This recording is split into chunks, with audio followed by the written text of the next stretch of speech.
start at the beginning and start preaching through the Bible. And we finally made it to Exodus. So we're in Exodus chapter 2. So if you'll begin to turn there, and you'll want to put maybe a finger there, and then also find Acts in the New Testament, Acts chapter 7. Matthew, Mark, Luke, John, Acts. All right? So Exodus chapter 2, John chapter 7. And it's funny, this passage in Acts, you go, what does that have to do with Moses and stuff? Well, there was this guy named Stephen who just loved Jesus with everything he had. And in Acts chapter 7, he is addressing this crowd, which ultimately led to him being stoned to death. And remember, at that stoning, there was this guy there named Saul who was holding everybody's coats while they could roll their sleeves up to throw stones at this guy. And it was that guy that was holding all the coats and whatever, that Saul, that God used that event to absolutely wreck him, and who eventually became the Apostle Paul. So that's kind of what's happening in that. But in this sermon that Stephen is preaching, he refers back to what we're going to read about in Exodus chapter 2. And there's a couple of words that one has, the other one doesn't. So I want us to parallel them and just show you something. Okay? So Exodus chapter 2, verse 11. One day after Moses had grown up, he went out to where his own people were and watched them at their hard labor. He saw an Egyptian beating a Hebrew, one of his own people. Glancing this way and that and seeing no one, he killed the Egyptian and hid him in the sand. The next day he went out and saw two Hebrews fighting. He asked the one in the wrong, "Why are you hitting your fellow Hebrew?" And the man said, "Oh, who made you ruler and judge over us? Are you thinking of killing me as you killed the Egyptian?" Then Moses was afraid and thought, "What did I do? What I did must have become known."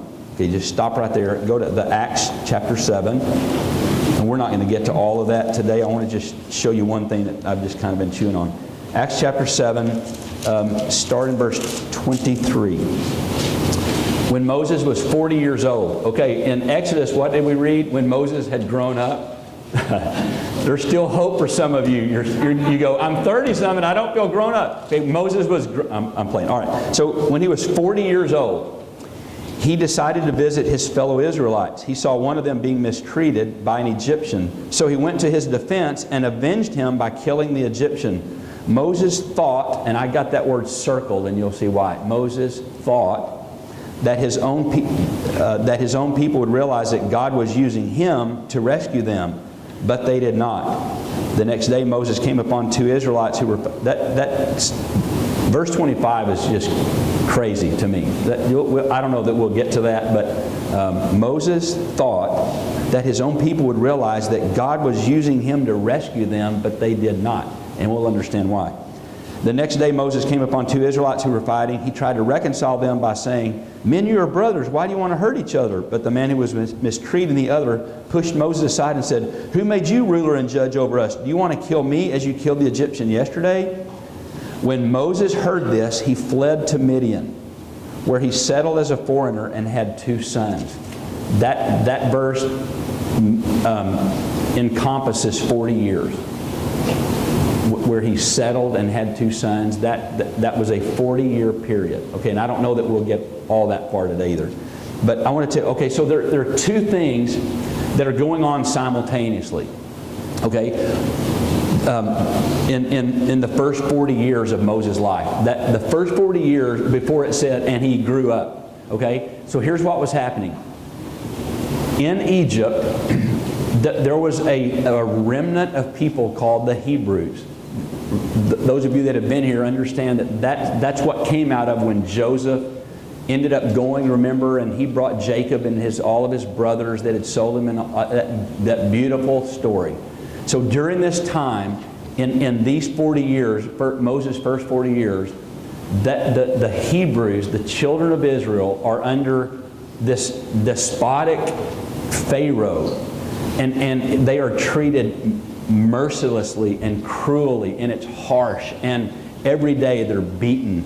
This forced labor where they're baking bricks. They have to bake the bricks without straw and all this stuff, and they're building buildings, and the Egyptians are using the Hebrew nation to build all of these things basically for nothing.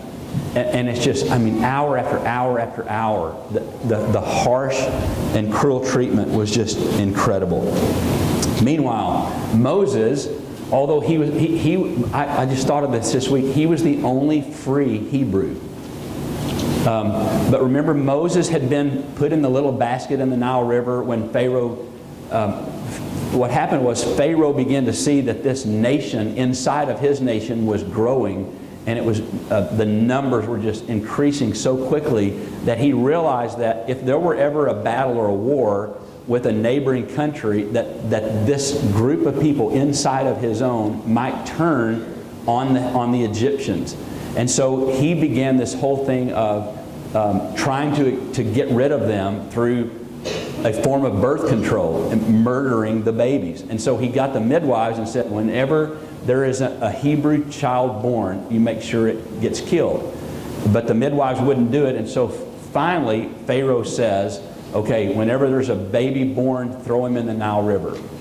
And so, I mean, just thousands and thousands of baby boys thrown in the Nile River. Well, remember, Moses' mom and sister Miriam had this idea that they hid Moses for 3 months.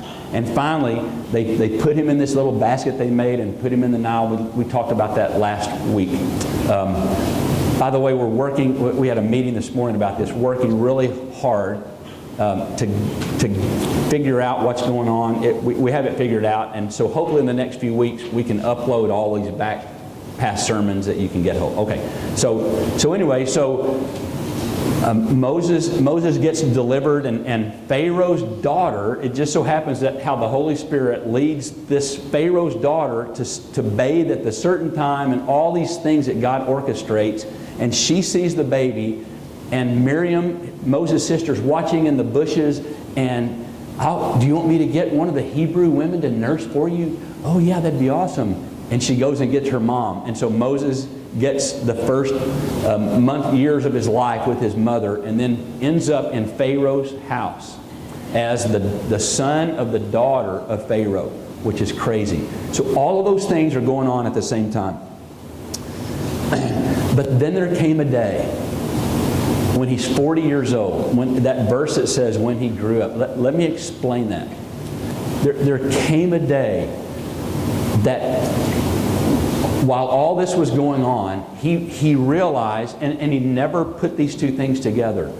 I'm a Hebrew, and that's what they are, but I live in the Egyptian, in Pharaoh, and there was never this thing, this conflict between who he was and where he was, but all of a sudden, in time, he began to understand, wait a minute, something's really wrong here. I have a choice to make. Am I going to be an Egyptian, or am I going to be a Hebrew?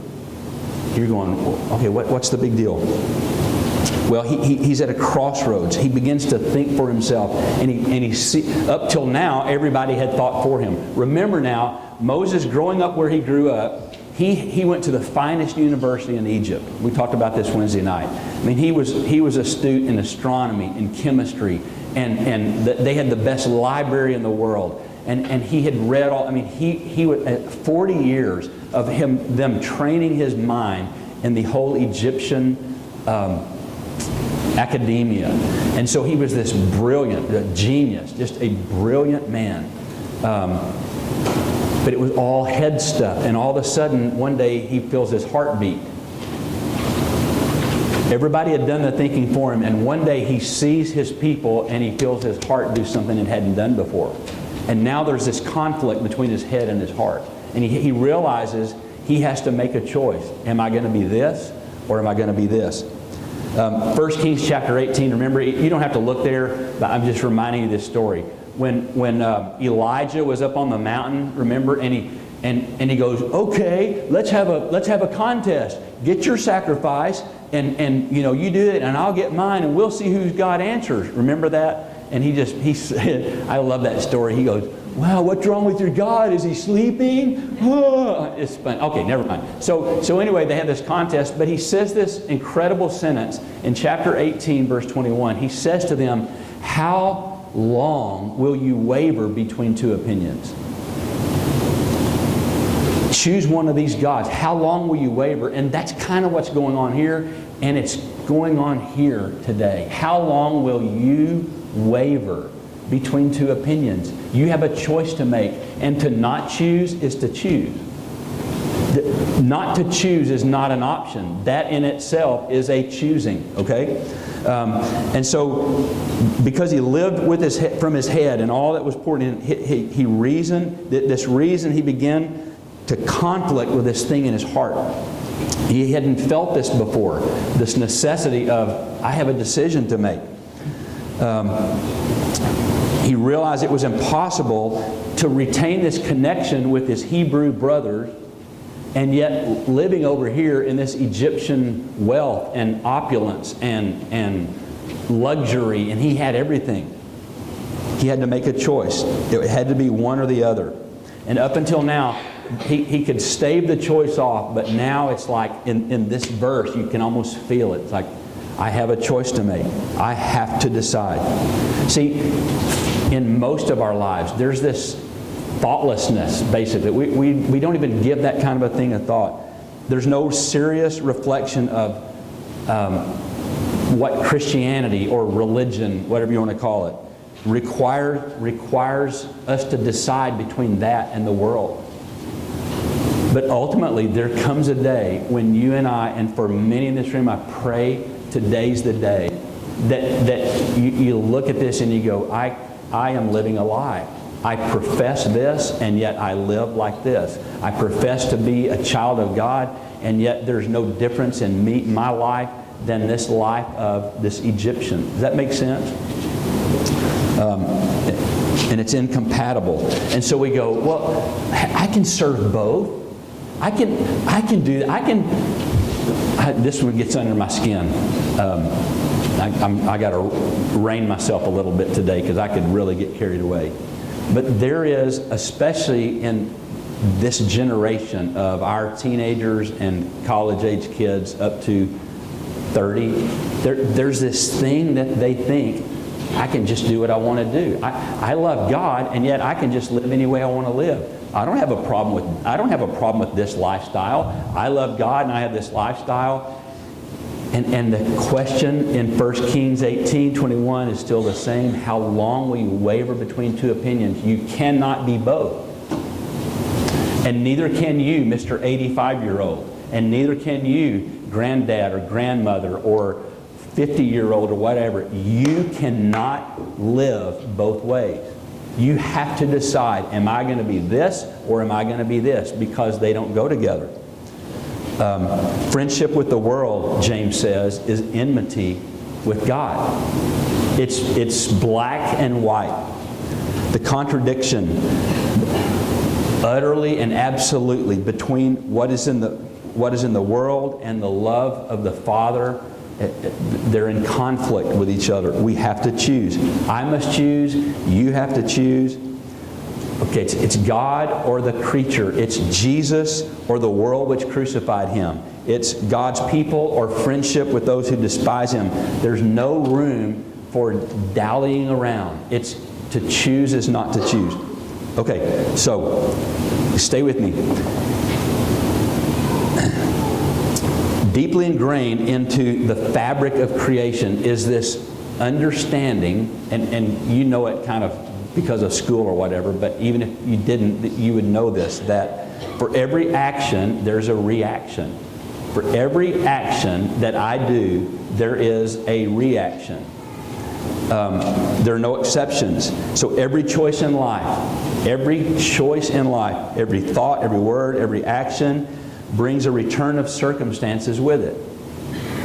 So for instance, when I chose Terry Lynn Poe to be my wife, when I made this choice, I rejected every other woman. Listen to me, men. I'm going to talk in code here, but I want you to get this. When I chose this, I rejected every other woman, living or imagining on a computer somewhere. Is that enough said? Okay. I choose her and I reject every other woman. So this action has a reaction, right? So for every choice I make, there's a rejection of something else. Causes have effects. Actions have reactions. Choices have consequences. That will be the story of your life, the rest of your life. Choices have consequences. The decisions that you and I make will have consequences. The decisions I make will have consequences not only for me, and not only for Terry and me, and not only for these children on the front row, but their children and their children. I mean, you begin to think about that, and it's sobering and frightening almost. So we come to this place where, like in Joshua, when he says, I set before you today life and death. Choose today who you're going to serve. And if you choose that you're not going to serve this God, this is amazing. This is in, I don't have time to look at it. It's in chapter 24, verses 14 and 15. But just look at this. He goes, choose today who you're going to serve. If you're going to serve God, Jehovah, then serve Him. And if you're going to serve these other gods, Joshua even goes, you have to even choose between those two. That's crazy to me. I had not seen that before until this week. I mean, and I've read it a gazillion times probably. It's no small matter that we're facing. We have to choose. I just got to be honest with you. One of the reasons that this is kind of stirring up in me is because I had a conversation this week about how do I say this? Some students at a high school that I'm familiar with, and these students claim to be this, and yet some of the things that I heard that was going on, like, what? Anyway, I better not get into that. So, okay, so watch this. Moses' great peril was not the day when he was born and they had to try to hide. That was not the worst thing that he faced in his life. His greatest peril was this day, that he had to choose, am I going to be an Egyptian or am I going to be a Hebrew? I have to choose. And that was the greatest peril of his life. See, our choice, my choices determine my destiny. Your choices determine, I'm not trying to be Zig Ziglar here, or that sounds so Zig Ziglarish. Some of you go, who is Zig Ziglar? Who has not heard of Zig Ziglar? Wow, yeah. Okay, I'm trying to, who would I compare that to today? Dr. Phil? No, I'm playing. No, it'd be, no, I'm teasing. It would be like, he was like this guy that was like, would pump you up, you know, like motivational speaker, lived in a van down by, okay, no, okay.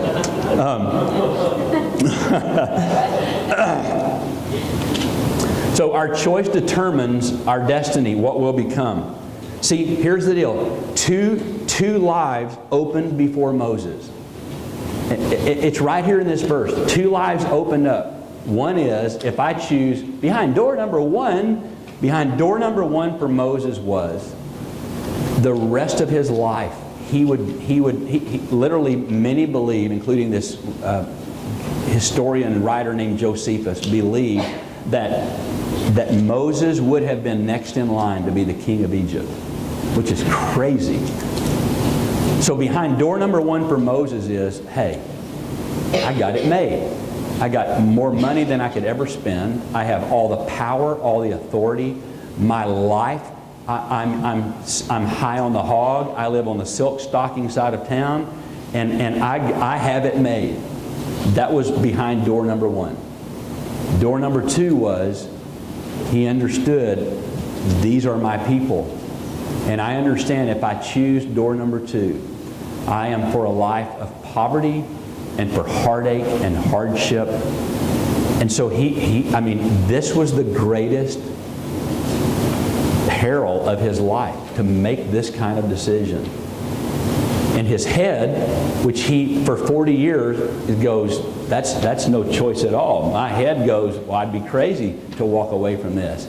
And yet this fluttering inside of him goes, but you're not this. That's really not who you are. Who you are is, you are part of this remnant. That there is this thing that God is doing that for generations to come, and it's been coming since Abraham. And Moses knew all that. And he finally goes, I choose door number 2. See, the spirit of the world says, look what you already have. Are you crazy? Look at the position you're in as Pharaoh's daughter's son. What more could you have but the kingdom? Moses, really? There's no choice? Take this. What's the hesitation? What's the problem? Or, Moses, it's possible to have the best of both worlds. You've been doing it. Don't rock the boat. You got it made. What? Isn't it possible to make the best of both worlds? And the answer is no. So after comparing these, he sees the best of the world. He compares it with the worst of what could possibly be. He makes this choice. How did he do that? Well, he had the higher vision. And we're going to look down that Hebrews chapter. Let me get back over here. Hebrews chapter 11. Oh, I said Acts. Look at Hebrews 11 also has the same thing. Turn there quickly.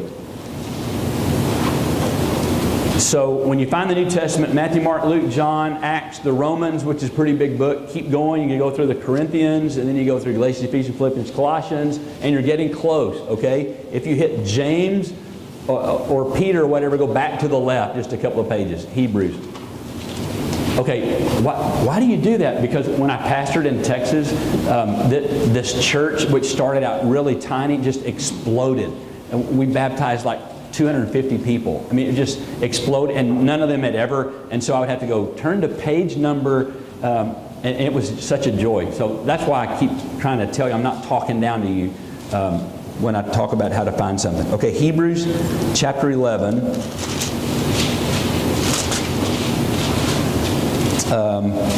Verse 23. We'll start there. We're going to concentrate on 27. By faith, Moses' parents hid him for 3 months after he was born because they saw he was no ordinary child and they were not afraid of the king's edict.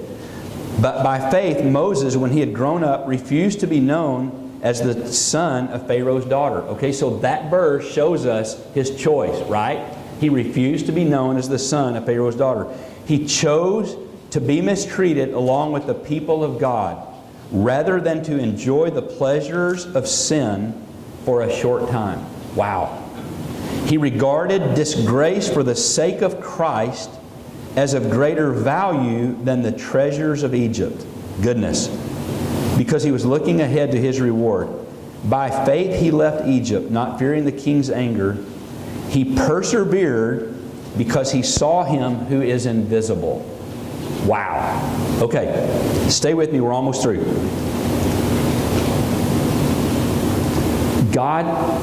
God is essentially invisible to your senses, to my senses. Let me say that again. This is important. This right here is really important.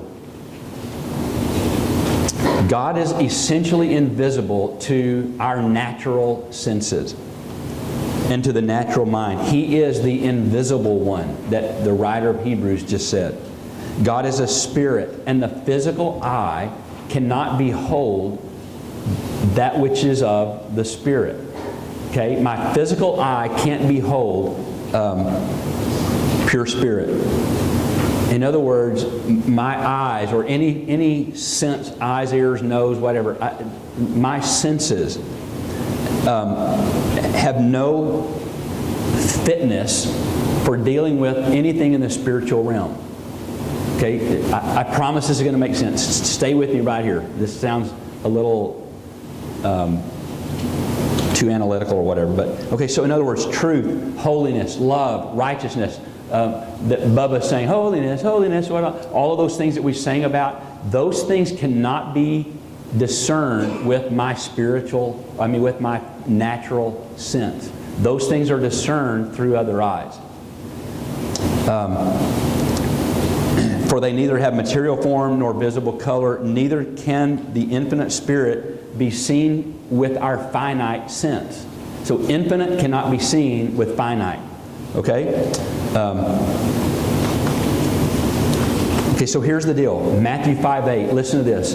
Blessed are the pure in heart, for they shall see God. Okay, so let me put those things together, all right? Moses, been trained, natural mind. His mind, brilliant, genius, whatever. He's one of the most learned men ever, and yet he can't discern things spiritually. Why? Because your natural senses are finite, cannot understand the infinite. Okay, there has to be something else. What is the something else? Blessed are the pure in heart, for they shall see God. How you see the invisible is from a pure heart. It doesn't happen up here. And I spent time this week with somebody he's trying to get it. He or she is trying to get it from up here, and there is some value to that, and yet you don't get the invisible by up here. It's through the eyes of faith that happens out of a pure heart. There's so many. I challenge you, just for some homework today, look in your concordance at the word pure and just start reading these verses. You're going to see things like in Psalm, one of my favorites, how can a young man keep his way pure? Psalm 119 has this really beautiful passage about a pure heart. There's one, it says, who can ascend the hill of the Lord? Only those that have clean hands and a pure heart. I mean, it's over and over and over in there. So the way I see things spiritually, and the way Moses, when you see him kill the Egyptians, he's like wrestling with this thing. It's like, oh my goodness, what? And so his rational mind okay, I'm a Hebrew now. I've made my choice, and yet now I see them. What do I do? He's like remember Dr. Doolittle, push me, pull you, or whatever? No? Wow. Where have y'all been? Y'all need to move to Texas. No, I'm playing.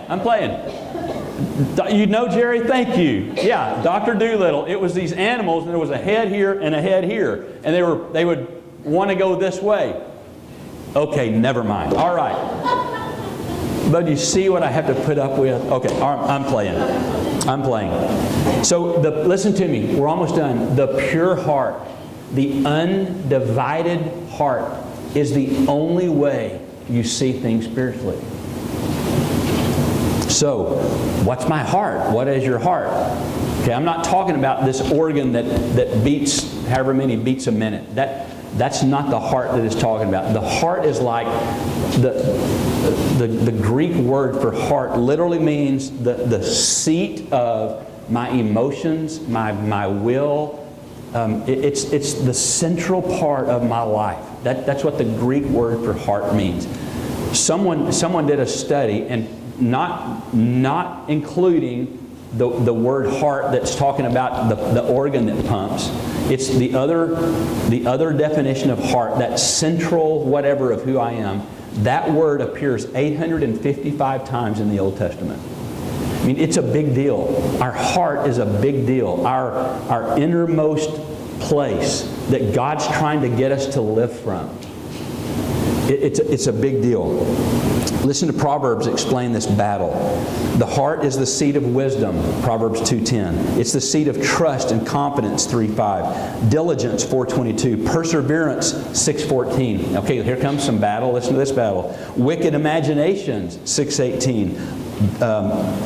Lust, 6:25. Subtlety, 7:10. Understanding, 8:5. Deceit, 12:20. Folly, 12:23. Heaviness, 12:25. Bitterness, 14:10. Sorrow, backsliding, cheerfulness, knowledge. I mean, it's just like this. Inside of this heart is like this battle to have a pure heart, to be undivided. There's this war going on inside for an undivided heart, and it's no wonder Solomon says, above all else, guard your heart, for it is the wellspring of your life. To guard your heart, to battle for your heart. What's the point? Why are you saying all this? Is because some of us aren't battling for our hearts. We go, well, I'm going to be this, and I'm going to be this, and I'm going to be this, and I'm going to be this today, and I'm going to be this tomorrow, and I'll go to church, and I'll do my little goody thing, and then on Friday night, wait till you see what I do, and I'm going to live like HE double hockey sticks, and yet I'm going to come to church, and I'm going to pose, and I'm going to pretend, how you doing? Fine, praise God. And it's like, we have to make a choice. And I choose today to guard my heart, to battle for the purity of my heart. Why? Because it's the wellspring of my life. Listen to me, young people on the back row. What you put in is going to come out. You put trash in and filth in, trash and filth are going to come out. There's not this magical thing that's like, I'll live like whatever, and then holiness is going to come out of me. It doesn't work. I guard my heart because it's the spring, it's the... We used to go to this, remember back over by Camp whatever, it was the head of this river. It was like, this is where the river began. I love to go this way. Fort Negley or whatever by San Angelo. I mean, it was like where this river started. It's like, this is where it starts. That's kind of your heart. It's like it's the wellspring of your life. And the things that flow out of you come from this heart that Solomon is saying, you have to fight for this. You have to make a choice to fight for your heart. Okay. So all of these verses in Proverbs, good and bad, they can come out of our heart. It's the wellspring of life. The battle is to keep our heart from being divided. Deuteronomy chapter 6, verse 5. By the way, Deuteronomy had just, like 30 years ago, just really revolutionized me with verses like this. You shall love the Lord your God with all your heart. With all your heart, your soul, and your mind. Matthew 6:33, seek you first the kingdom of God and His righteousness. Seek first. Seek third. I'm going to seek third the kingdom of God. I'm going to seek fifth today the kingdom of God. And I'm going to choose all these other things. Seek first the kingdom of God. See, the battle for your heart, we have to keep first and foremost in our life. I live to please Him. I live to do His will. Therefore, I battle to protect my heart. The heart is like a citadel, basically. It's the headquarters, this fortress that sits on this hill, and it defends the city. And the heart is the citadel of man. You stay with me, okay? So this is the citadel is where the watchman is, and he's looking and watching and protecting and seeing what's going on. And there's this fortress that he's responsible for. And it must be closely garrisoned. By the way, that's where the word name garrison came from. We had all these, Bible names. We got Matthew and Luke and Nathan and Hannah and Abigail, and we have a garrison. You go, where is that? But it's from over and over. It talks about that God is our garrison. So that's kind of what's going on here. This citadel has to be closely garrisoned.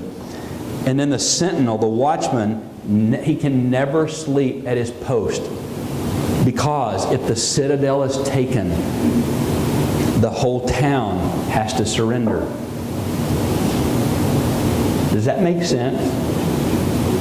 Like, the place that is responsible, if that gets taken, then the whole town is done for. And if your heart gets taken because you either refuse to choose or you try to live two ways, what happens is the citadel of your life gets taken over and the town is wiped out. It will, I'm telling you, it will wipe out your life. And it will wipe out my life. That's the best word picture I could come up. If the heart is seized, then the whole man is done. My affections, my desires, my motives, my pursuits, everything has to be yielded up. So it's the heart is the vital part of my body, not this beating heart, but the seat of all of who I am. And a wound here is like instant death, right? And so I have to guard and protect.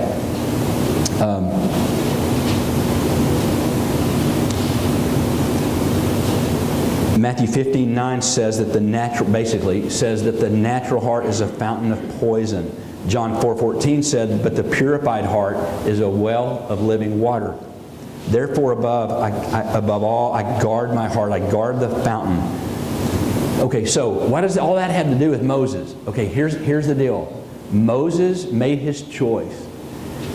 And upon making his choice, immediately he sees and he lives out of his head rather than his heart. And so he kills somebody. And God goes, what am I going to do with you? He didn't really say that. And so what God does is He goes, we got to go to heart school. You've been to this school, I got to take you to a new school. And so He takes him 40 years into the wilderness. Not a 40-year walk. He goes to the wilderness for 40 years. Because God basically was saying this. If you're going to lead the people of God, then it has to come from your heart.